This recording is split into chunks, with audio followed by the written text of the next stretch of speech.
And so we're going to be recording this meeting.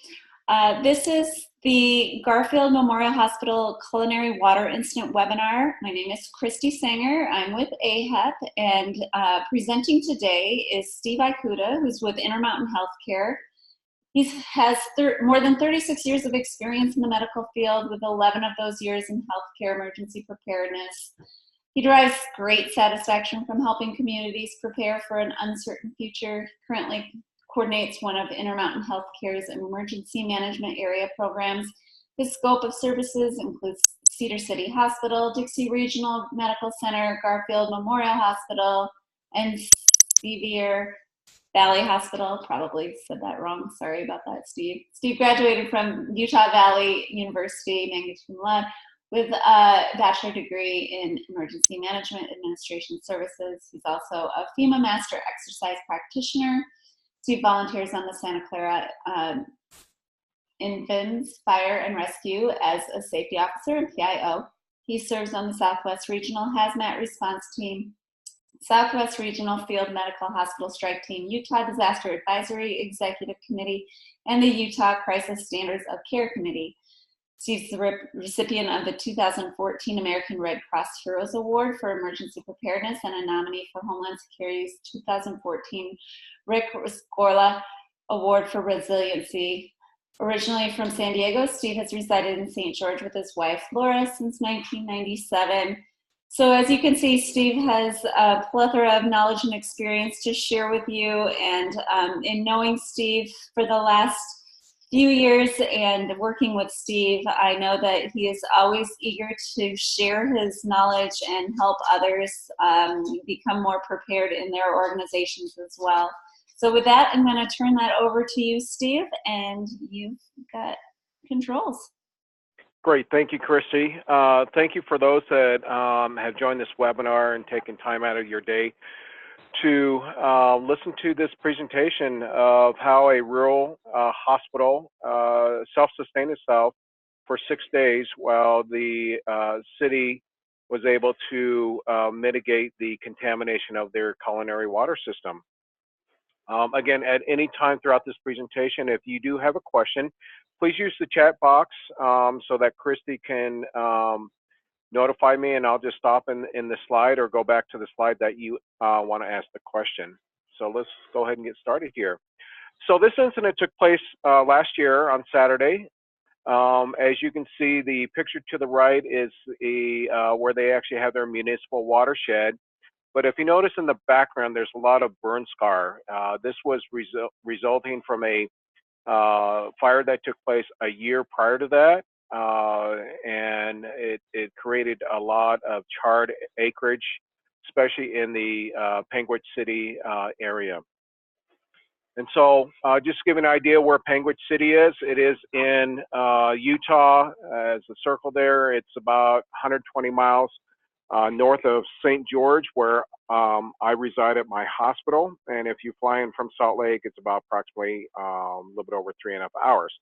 It's close to a national park, Bryce Canyon. The population is just a little bit over 1,600 people as of 2016, and at an elevation of 6,600 feet. So they are at that snow level.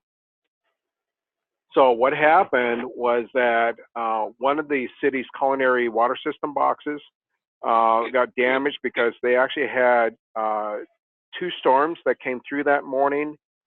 With the burn scar, as you know, there was a lot of soil runoff due to reseeding had not really taken place within the year.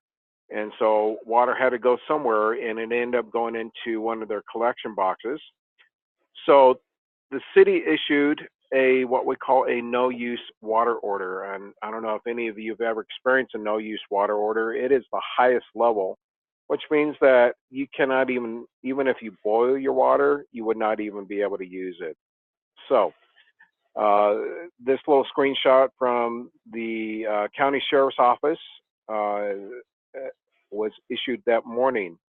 Now, folks that lived actually in Panguitch City, they actually had their own well. They weren't affected by the order, so they continued getting their own culinary water. So here's a picture of some of the runoff. Most likely it was contaminated by all the animals that roam out there along, end up being probably their E. coli, end up getting into the culinary water system. This is a picture of one of the spring boxes of the damage. As you can see, the fence line was actually torn down by the runoff coming down. So what happened is that my liaison at Garfield Memorial Hospital notified an alert from a mass text from their county dispatch saying all Penguich residents don't drink any water from the taps and no water or no laundry.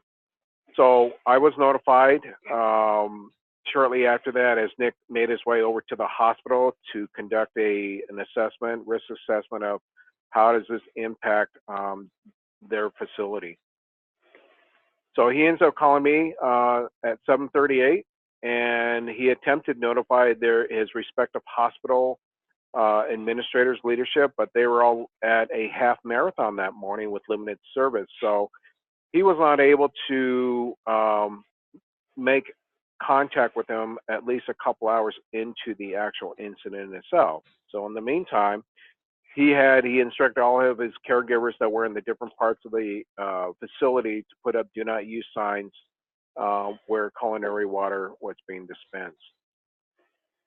So what is Garfield Memorial Hospital? It is a medical med-surg hospital by CMS. It is considered a rural hospital, which means it has less than 25 beds, and the next closest hospital is 35 miles away. I had mentioned there are other facilities, providers that are within the same footprint. This is an aerial view of the hospital itself, but also within the same footprint, they have a rural health clinic that is tied into the hospital right here. And then on this side is a long-term care facility, which has a capacity of 21 beds. So in addition to your medical surge, your ER, they had clinic patients that would come in, since it being a weekend, as well as permanent residents as part of their long-term care facility. So what did the numbers look like? With any type of incident, you want to wrap your arms around as what kind of impact is it going to have on your facilities? And so within the hospital, they had currently 3 inpatients in their med-surg unit, and in their long-term care side, they had 17 residents. Now, I noted in here no ESRD patients. Those are your end-stage renal dialysis patients, which, as you know, any dialysis involves water that has been turned into your distilled water or your reverse osmosis. So that was good. And even if they did have some end-stage renal dialysis patients, disease patients, we would have transferred them to another hospital that had that capability. On Sunday, their long-term care residents stayed the same, static at 17, but they had doubled their inpatients to 6. So some of the key events is that within our healthcare organization, we notify our emergency response officer just to give them a heads up as to something's happening at one of their hospitals within the system. What they do is then they will go on and monitor the situation, but not necessarily stand up their emergency operations center for any additional resources. What I did is that I notified our food services director here at Dixie Regional to actually go and purchase 151-gallon bottles of water for food services. And within our cache here at Dixie, we sent up these 2 pallets of bottled water for the residents and the caregivers, as well as our inpatients. And so that was approximately a little bit over 2,800 bottles of water. We did not know how long the duration of this culinary water system would last. And so we just sent up an initial 2 pallets. Another thing was that our food service director, also in our emergency cache, we had these disposable food items that ranged anywhere from your plates to your napkins to your cups, et cetera. And so we sent up an inventory of what we were sending. We also had within our cache a water filtration system. The FWB60 means that the output is 60 gallons per hour.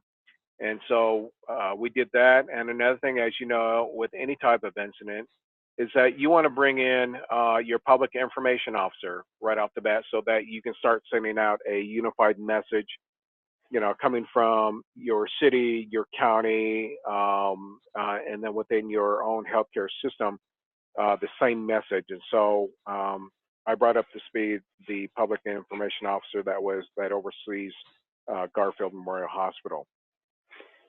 This is a picture of the FW60. As you can see, it's got different filters in it. One nice thing about this is a portable unit where you can run it off its own internal battery. It has a solar panel to where you can recharge it, or you can plug it into a electrical outlet. Another thing is that we did not know how long the hospital was going to, as well as the clinic and the long-term care facility was going to be without water. So I notified our materials management folks to say, hey, do you have any special disposable washcloths? And they did, and so we sent up about 50 of these, knowing that they had 17 residents. We could get by at least a couple of days of giving them some way to maintain their personal hygiene. Between the water, the pallets, the equipment, we also then needed to get a box truck. And so we were able to borrow our hospital's box truck to transport this up to Garfield. One nice thing for me was that I had an hour and 45-minute drive up there. So therefore, I was able to continue to come up with, create these objectives within our first operational period of how do we go about being self-sufficient at the facility for the water filtration system. Another thing is that if you're part of a healthcare coalition across the nation, one of my first call downs in our waterfall call list was our healthcare coordinator. And so throughout our working relationship for the last 8 years, I knew what kind of resources and assets that the coalition had, and one of those assets was a unit that actually puts out 720 gallons per hour. So that was able to supplement our 60 gallon, but then also we had at another hospital that I oversee, they also had a second water filtration system that also puts out 60 gallons. So I was able to resource that request along with 8 5-gallon drinking containers. This is a picture of the actual setup at Garfield with the 720 unit. We'll have additional pictures as to how this entire setup worked. So within your, what we call your incident action plan, you know, you want to have a roadmap as to what you're going to do for the next 12 hours.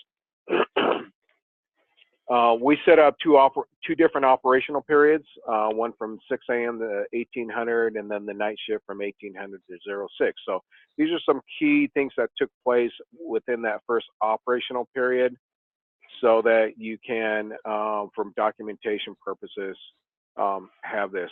Now, one thing that we started using at the facility was the Hicks Quick Start Incident Action Plan. It's a real slick, fillable PDF document. Populates your organizational chart, gives you your contacts, helps you create your objectives for that operational period. One thing that we notified within our healthcare coalition was we reached out to our central healthcare coalition to see if they were able to accommodate the laundry services that were impacted at Garfield. Since we have long-term care residents, they have daily laundry that needs to be cleaned. Then also on your clinical side, you also have your laundry that is being used in your ER and your med surg. So with Sevier Valley having the same footprint of having in-house laundry services, they were able to accommodate our use of their facility. And so throughout the day, we had our PIO craft an all Garfield email so that the caregivers, when they came to the hospital, they knew what our process was which would be different from those that were as Penguin City residents. And we'll get a little bit more into that. Now, if you notice at 3:40 in the afternoon, we were able to get the facility up and running with the water filtration system operational. Even though the manufacturer says all you have to do is run the system for 5 minutes, flush the system for 5 minutes, and then you are good to go. We decided as a best practice to actually send a water sample to our local health department. Because we had enough water between the 151-gallon bottles of water as well as the 2,800 bottles of drinking water, we knew we were good for at least 24 hours for the results to come back. We also had 14 portable hand washing stations that we were able to deploy within the facility, and got some pictures of that to provide the hand washing hygiene. This is a picture that was taken by the county sheriff's department office. This is inside of that water tank. They employed actually inmates from their local jail there to go in and drain the tank, scrub it, sanitize it, and then refill it. It's a pretty big water tank. So I had mentioned earlier about those 14 hand washing foot pump stations. This is something that you might want to consider to keep in the preparedness side of your facilities. This is one of the 8 5-gallon waters. So what we did is we filled up this culinary water container with your drinking water. This is a foot pump action with a water supply line that goes all the way up here. And then what you do is we zip tied the faucet to the existing faucet here. And so basically it supplies just, room temperature water with your hand sanitizers. And so we strategically placed these 14 different ones within the clinic, within the hospital, and then at key locations for your long-term care. And so your residents had to go to one of these sinks to be able to wash their hands. So subsequent to this, our healthcare coalition actually went and notified the supplier of this, and we purchased 100 of these to be staged within our coalition, which is comprised of 5 counties that has 6 hospitals and various long-term care facilities. So this is a piece of equipment that is now in our cache within our coalition to be used in any type of future water disruption type of incidences. This goes into the next day, Sunday, where again we were able to shuttle their dirty laundry up to Sevier Valley Hospital. Every morning we held a command staff in brief to see if any of the objectives within the last incident action plan had changed. If they were, we would add those. At 14:16 that afternoon, the city of Penguin went from what we call a no-use water order to a boil water. So all of the citizens within Penguin City now was able to use the water that they had, but they first had to boil it. Whereas in the hospital, we were still using the water filtration system, and so we didn't have to boil the water. So there was 2 different processes that a caregiver had to use if they were a citizen of Penguin City. They had to at home boil the water, whereas when they came into the hospital for their shift, they didn't have to worry about boiling it because we had the water filtrated. So at 18:10 that afternoon or that early evening, we got a clean bill of health from the public health department that the water sample that we took was negative for chloroform and E. coli. So this is a screenshot of the boil order that came from Penguin City that afternoon on Sunday. This is one day of laundry, dirty laundry that was shuttled up to the hospital that was over 35 miles away into the next county. That was a 4-hour process. Just when they arrived on scene, from washing, drying, and folding, our caregiver spent 4 hours at that facility. So Monday, we had kept our community partners, such as your healthcare coalition, your public health department, uh, in communication as to what was going on within the hospital. We also, in the afternoon, set up an external community partners with our local county emergency manager, our state Department of Emergency Management liaison officer, since they were basically on a monitor only type status, since we became very self sufficient on Sunday without any need to go down within the city of Panguitch to get additional drinking water, things like that. So we were basically fully operational without any disruption other than providing the hospital with their filtrated water.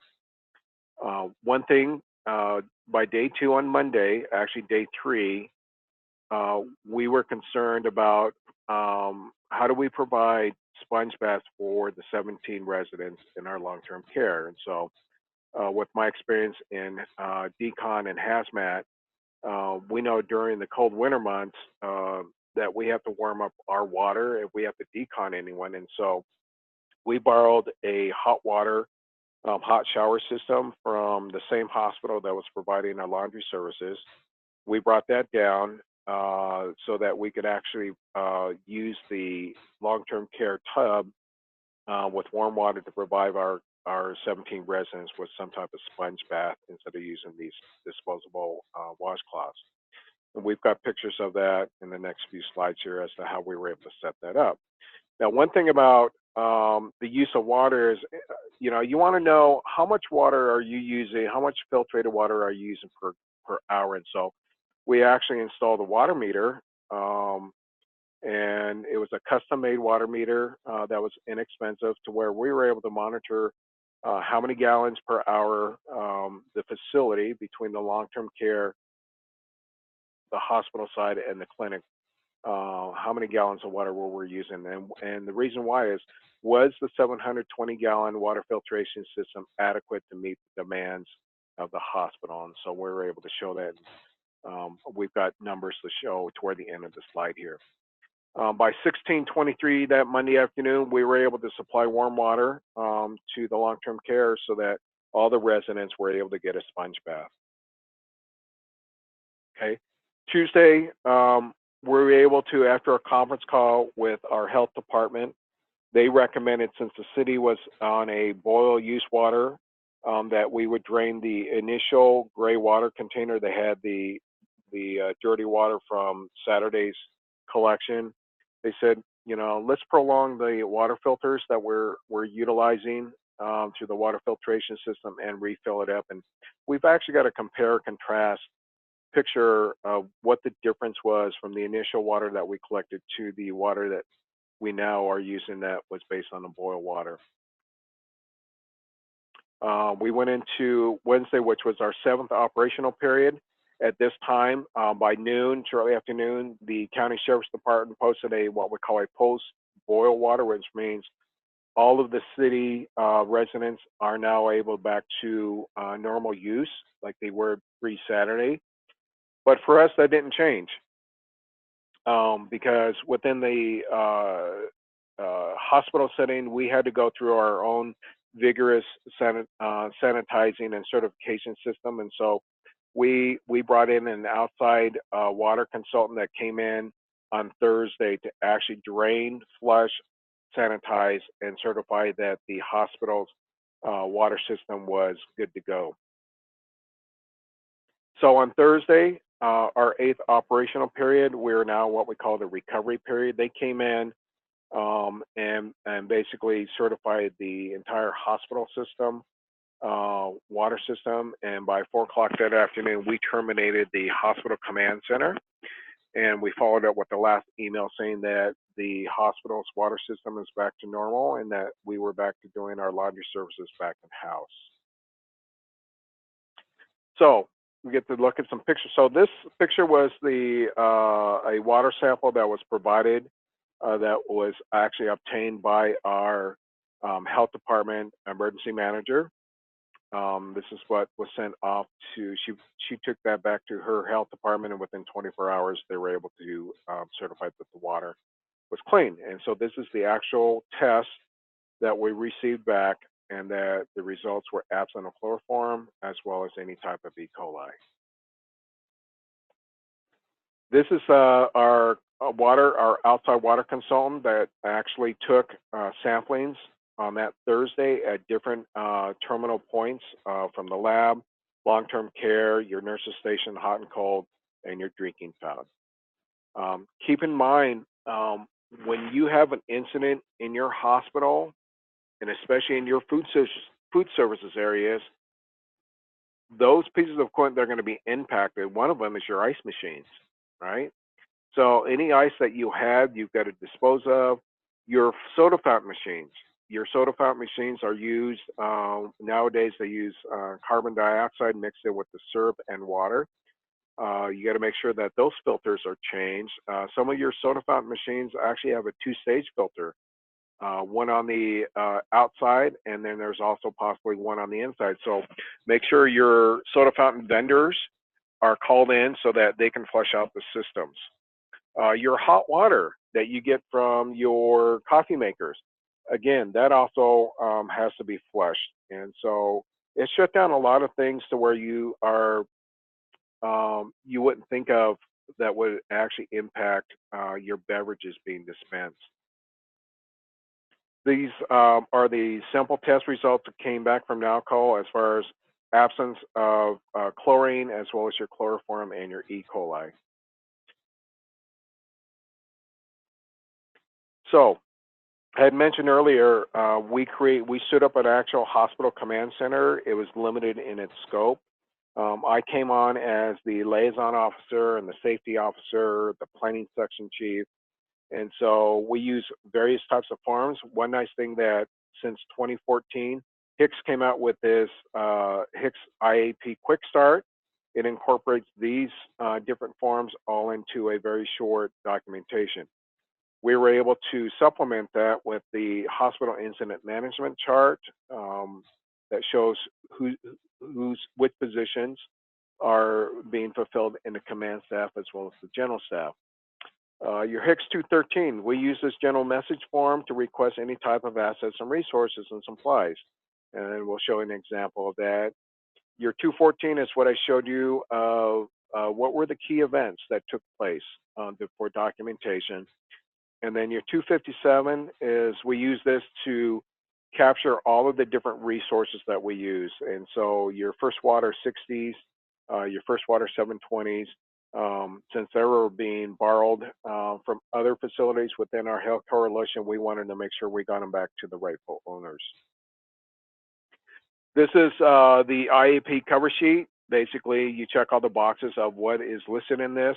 It is signed off by your incident commander. And so what you do is when you create your incident action plan for that particular operational period, this is something that you will need to have once you have reviewed it in your in brief every morning. This is your, again, this is the page one of your quick start. It's a very quick, simple, what is the situation? What operational period do you have here? This is operational period one. And then who are your respective caregivers that are going to populate your incident commander, your PIO, liaisons, and safety, et cetera, et cetera. You will see probably duplication at this level of a rural hospital since their staff wears different hats. This is your part of your incident action plan. It's also going to say, okay, so what is your health and safety briefing? What is that you need to be concerned about? Obviously, you know, don't have your folks use the culinary water system since that's compromised. And so you put visual aids up such as do not use signs. All right, so this impacted your sinks, your hand washing stations, the showers, your water soda fountains, your coffee makers, your steam sterilizers, your dishwashing equipment, et cetera. And then you create anywhere from 3 to 5 objectives. What is it that you need to accomplish within that operational period? So here are your objectives. Based on those objectives, what are your strategies and tactics in completing those objectives? What are the resources required? And then who's going to be assigned to that to make sure that they follow through? This is your basically a deeper organizational chart. The first chart that I showed you basically had your command staff, and then it stopped right here. But now you're able to then see within your general staff who populated which different positions were needed in order to get you through to complete those objectives. Here is the contact phone numbers when you deal with outside community partners such as your state level, as well as your coalition folks that we're working on for those 6 days. This goes a little bit more deeper within your IMT folks, and so within your medical care branch, these were piped sorry for the small print, but this just gives you another view of a much deeper level into your general staff itself. We talked about earlier about your message form. So this is something that is important as far as tracking resources. So if you want a resource, be very particular in the detail level. What is it that you want? And within the message is that, you know, if you do have it and you allow us to use it, you know, the question is, can you deliver it to the hospital? You know, and so when you are the recipient of this in section 10, this is where they will say, yes, we do have it, and yes, we can deliver it. And so it is then signed by the recipient so that you can have this as documentation later as far as what took place. So be very specific in requesting assets and resources. Okay, so if you were to send out, hey, do you have a water filtration system? Yes, we do. And then the reply will come back, well, which one do you want? So if you know exactly what type and what kind, it really helps streamline the resource request. This is your activity log. Again, what I showed you earlier was more of a overall recap of what it is. This is more of a detailed line by line, and then it's also then signed at the end of each operational period for record keeping. Here's your resource request that I talked about, HICS 257. This is where, what is the resource that we want, what condition it came in. Since none of these filtration systems were ever used, these all came brand new. So the 720 was actually purchased in 2013, and the two 120s were actually purchased back in 2011. And so your filters were still in its original wrap. And so when we came to set it up, it was basically just-in-time training. We looked at the manual, which, by the way, this manufacturer, it was very self-explanatory as to how to set up the unit itself, how to flush it, and to make it operational. So we were very pleased with the instructions that came along. So what were some of the sustains? What went well? From a communication standpoint, we kept our caregivers informed through the various emails. And one thing that we keep track of is in the subject, if you key it up as far as update number 1 all the way to update number 5. That way, when you are the recipient of the emails, you know exactly which update you're reading, whether it's the latest one or it's an older one.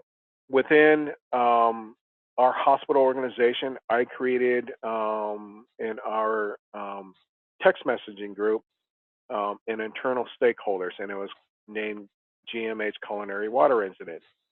The reason why I did this was that it made it real easy to update those that need to know, whether it's your senior leadership at the highest level or at your local level of your administrative group. They all got the same message at the same time.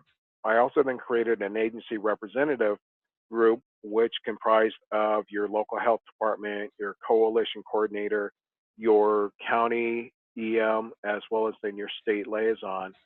They received a different text message in the afternoon. So that was very useful versus sending emails. Emails people don't really look at because it just gets stacked up within their inbox, whereas when you receive a text message, they're more apt to read that text message. The other one is definitely with those of you that participate in your healthcare coalitions, and knowing, creating those external partners. This really came into play. As I mentioned earlier, our water systems were purchased, 7 years ago. But I knew what we had within the coalition and where they were located. And so being able to pick up the phone that Saturday morning around 7:40 and say, hey, Steve Rosberg from our healthcare coalition, we have an incident in that Garfield Memorial. Can you help us?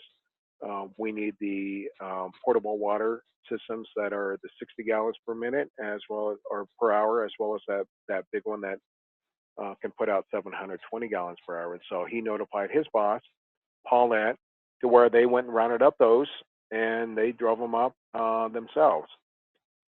So a really great community response, not only from the Southwest Coalition, but also from the Central Coalition partner, with it being on a Saturday morning and the weekend.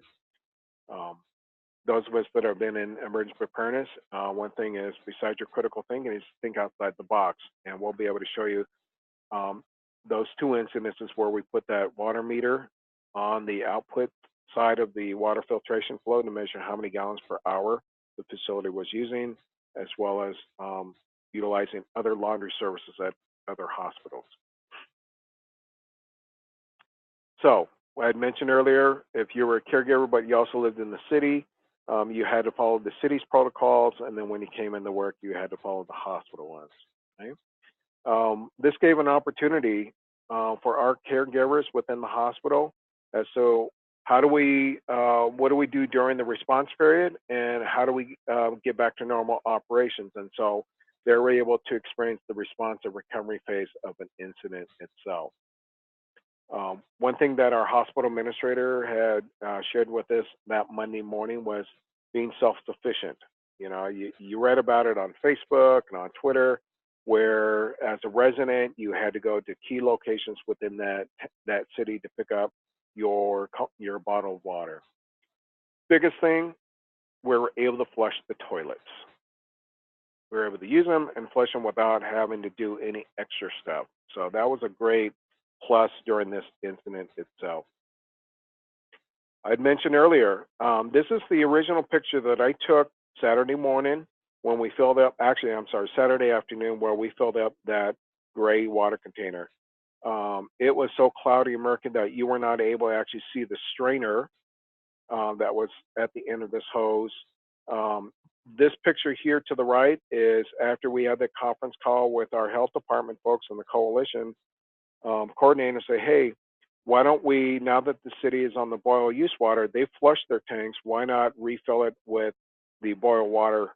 And so we did. And so this enabled us to prolong our 4-stage water filtration system. So great idea, great collaboration, and that's why we have these phone calls with your community partners.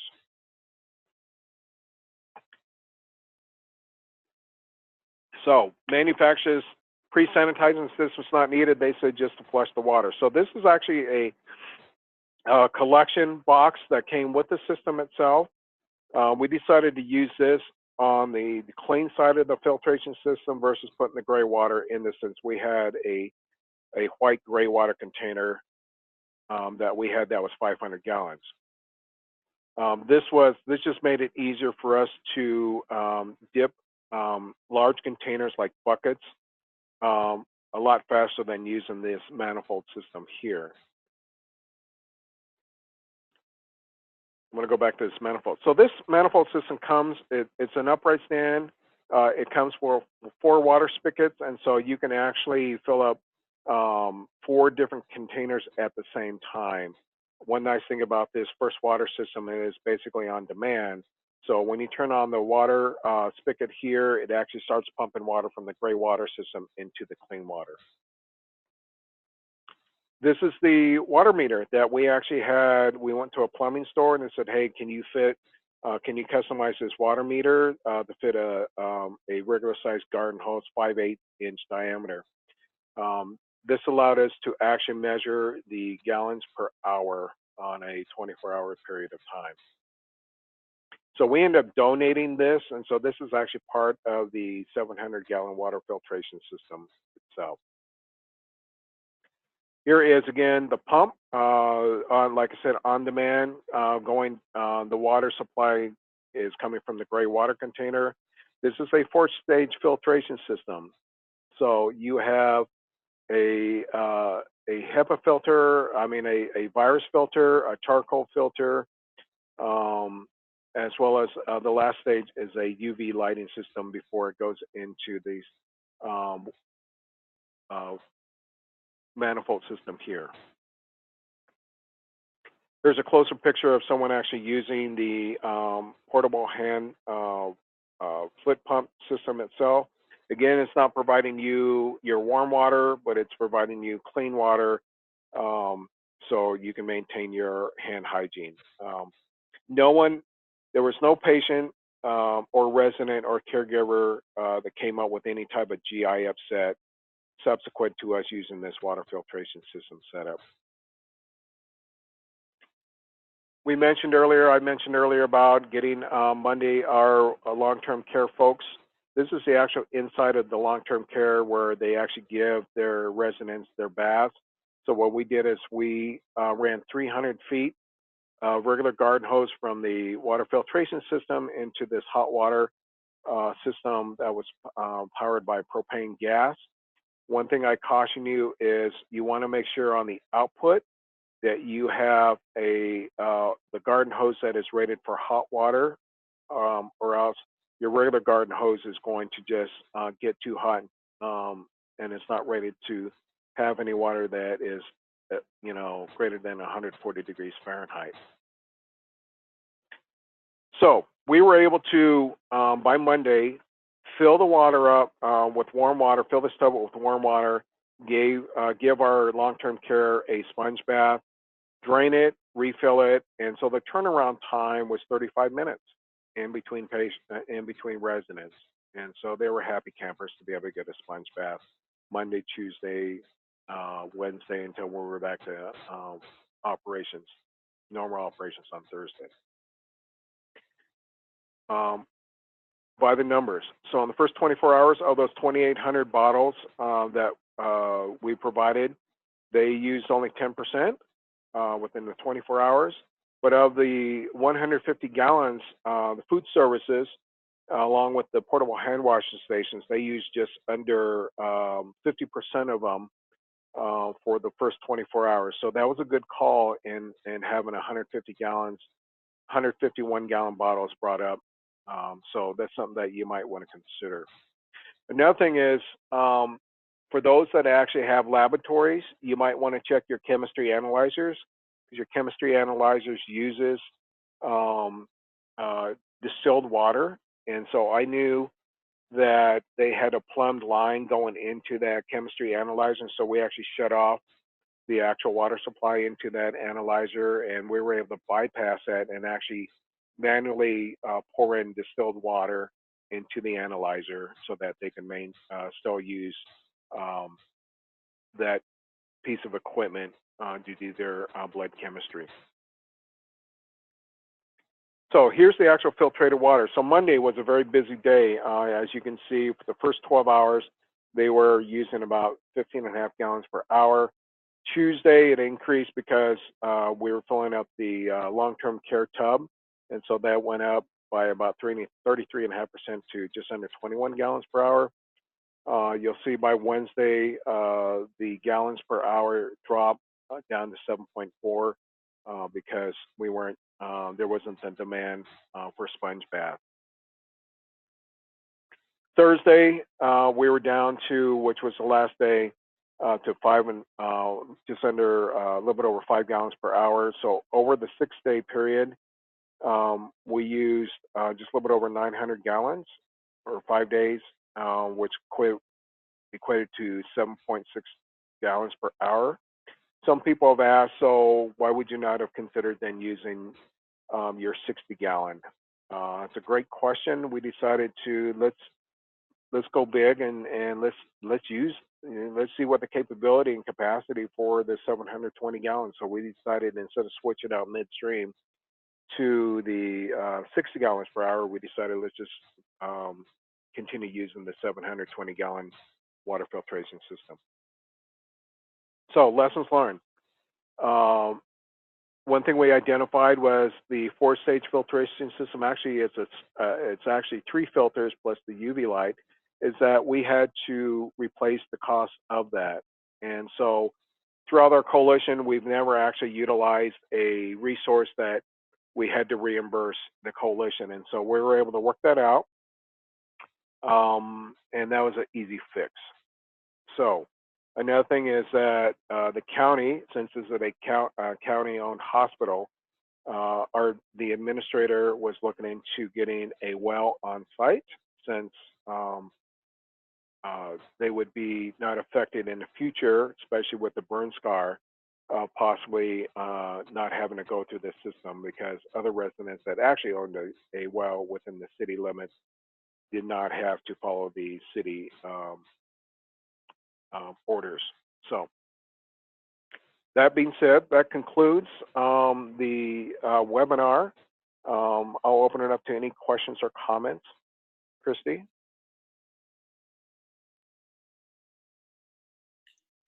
Thank you, Steve. Lots of information there. I actually asked a question in the chat box about gallons per hour. Did you average during the outage? But you answered that later in the presentation. So my question was answered. But out of curiosity, as a follow-up to that question, was that something that you were surprised by, or did you have some kind of idea already how much water you went through? You mean as at the onset of the incident? Oh, prior to the incident, is that something that you kind of had an idea of how much water you would go through if there was an outage, or was that just? Oh, absolutely. So we're in an earthquake-prone state, and so back in 2012, the city of Utah became very proactive in knowing that, hey, the seismologists are saying we are overdue to a 7.0 earthquake happening somewhere within the fault lines of Utah, and so there was a very aggressive planning, and especially within our 53 hospitals, we had to do a water risk assessment. And so we had to know, we know exactly, I wouldn't know exactly, a rough estimate of how much water we use between our toilets, our food services for a large hospital versus a rural hospital and community. To give you an example, here at Dixie Regional, we live in a high desert area, which is an elevation of 2,900 feet. So during the summertime, at the peak months, we have a chiller system where we evaporate 10,000 gallons of water every day during the summer on our campus, just to keep our chiller system providing that air conditioned temperature within the hospital itself. And so there was a water risk assessment done, 7 years ago, so that we were better prepared. Now, Garfield Memorial Hospital is considered a rural hospital. Their HVAC system, their heating, ventilation, air conditioning system is different. They have what we call roof-mounted AC units, and so they didn't have to worry about, and it's a closed system, so they didn't have to worry about outside water supply providing water for their chilled system. Their steam sterilizers are self-contained, and so again, they had to be shut down. They had to be recertified by the outside water consultants that came in, and so this also impacts going into that week. That Sunday, part of our command in brief was that we had to look at the elective cases that were pending or any type of procedures that involved using the sterilizers. There were none, and if there were, they were rescheduled to another facility. And so fortunately, it was a very slow week that following week while we were on the water filtrated system. Was I able to answer your question on that one? Yeah. It's just it's interesting. I do not live in an earthquake-prone state, so I've not heard of a water risk assessment being done anywhere here in Nebraska. But that might just be me being naive as well. There might be people doing that here too. Yeah, and so the add-on to the 10,000 gallons of water that's evaporated here at Dixie, I was charged with then how do we maintain operations of keeping that 68-degree Fahrenheit temperature in the OR. And so if we had water shut off from the city, we actually have a rehab pool that is 45,000 gallons. I've worked it out with our local fire department. Well, they will supply an engine to where they're able to draft out of the pool and into our central utility plant to pump the water into our closed loop system. We will then also have the city utilize one of their 5,000 gallon water tenders to refill the pool. And so we have that process in case we lose our water supply that comes from our water treatment plant. We also have from our mountains, we actually have a gravity-fed water supply system as a backup to the water treatment plant that the city has. So we have some redundancies in place. Excellent.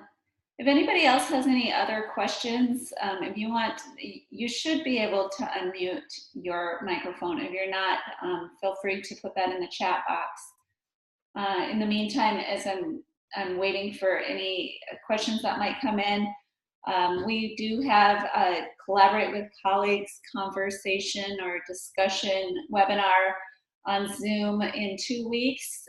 These are pretty much open-ended discussions for people to collaborate with each other and work together on some of the issues that they're running into within their jobs. We do this on the 4th Tuesday of each month at 11 a.m. Central Time, and they are never recorded. And they're only open to members, so they're usually pretty small groups of people that are just working together. So very useful tool if you end up needing some help from colleagues on anything.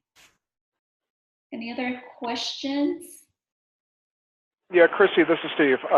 So my challenge to you, to those that are listening on this and participating, is go back to your respective facilities, whether it's a hospital, a long-term care, and ask your plant operations or your engineers, what is your response plan if you lose city water? What is it going to take to maintain operations? What is the breaking point or the trigger point to where we have to report back to the command staff and say, hey, we are no longer able to maintain operations because we don't have enough water to maintain services. So different parts of the country have different type of conditions to where water disruption is a probability. With us in the Midwest here, in the Southwest, we're prone to wildland fires. We know wildland fires create these burn scars, and that's exactly what happened because we have monsoonal season that follows the wildland season, and so we will have flooding like it did back in July.